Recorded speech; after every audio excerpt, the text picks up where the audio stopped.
Hi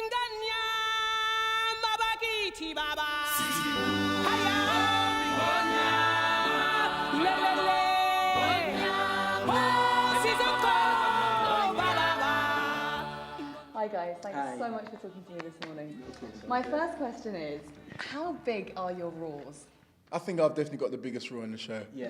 I think because they've doctored it, amplified it. Oh, have they? Yeah, they make it bigger and some more like a lion than human Did you have to have special roaring training? Not really. No. Not really. 2 years for me. Do they audition you on your roars? Raw school. Yeah.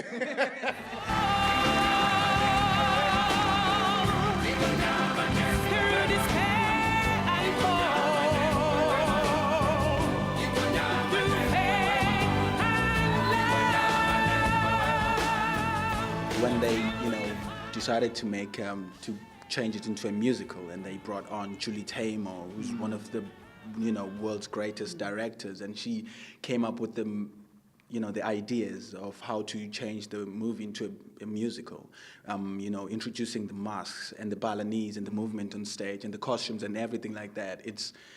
I think everything, and with Garth, who came up with the choreography, everything, all the elements brought together, they made it to be such a huge success, and then they contributed into the success of the musical. It's really exciting, because I started doing The Lion King basically 4 years ago in Australia, and I was an ensemble member. And so to be in the West End and to play, Simba, for me, it's just, it's a dream come true. And every night, it's like a realization of something that I've always wanted to do with my life. And it's huge. It's big. This marks your West End debut, doesn't it? It you is. Still get a thrill every time you come to Covent Garden and see all the lights. Every time. And they've recently started putting posters around, with our faces. And oh my God, it's just exciting. I was going to ask, because you guys are both starring in the new advert, or the new advertising That's campaign. right, How is that? Oh, mate, I tell you, I get people calling me, Shaun, I've just seen you in Leicester Square, and I've just seen you in blah, blah. I'm like, okay, I've seen it once. Oh, really? So, and actually, I got off at Leicester Square Station, and it was right there. I was like, oh, that's me. It's me. Do you know what I mean? Obviously, a huge part of the show is the outfits and the puppets. Can you explain to us how all that works and how difficult it was to kind of get used to all that? It's really interesting because for Simba, he is wearing something really different. It's like shorts, basically, because he's young and athletic, so he needs to jump around on stage. So that's why he's wearing shorts, and he's wearing a corset and exposing his, top part of his body and stuff. So because because he's a young lion and he's meant to be athletic, so it has to.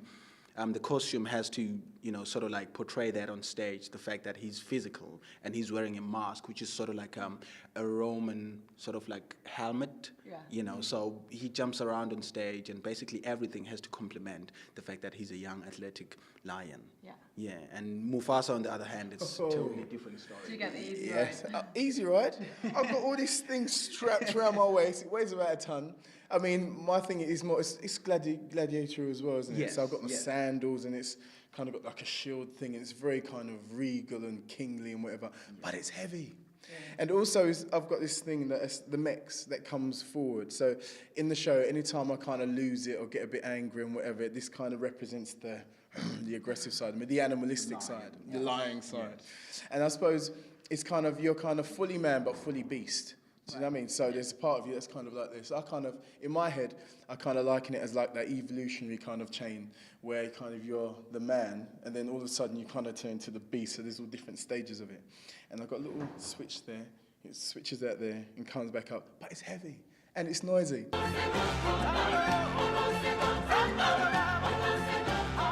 What would you say to someone that might say, well, I could go rent it on DVD, why would I go all the way into the West End to see it on stage? Well, I think it's the depth of it. I mean, the harmonies, the whole South African culture and tradition of the show. The singing, the songs, and like I said, it's never been done on theatre before. It still has never been done. And so it really is an experience. I mean, someone said the other day, after they watched the show for the first time, they said, I'm really gutted. I was like, that's kind of weird. Why? Was the show that bad? No, because I'll never see it for the first time again. And it really is an experience. It really, I urge anyone to come and see it.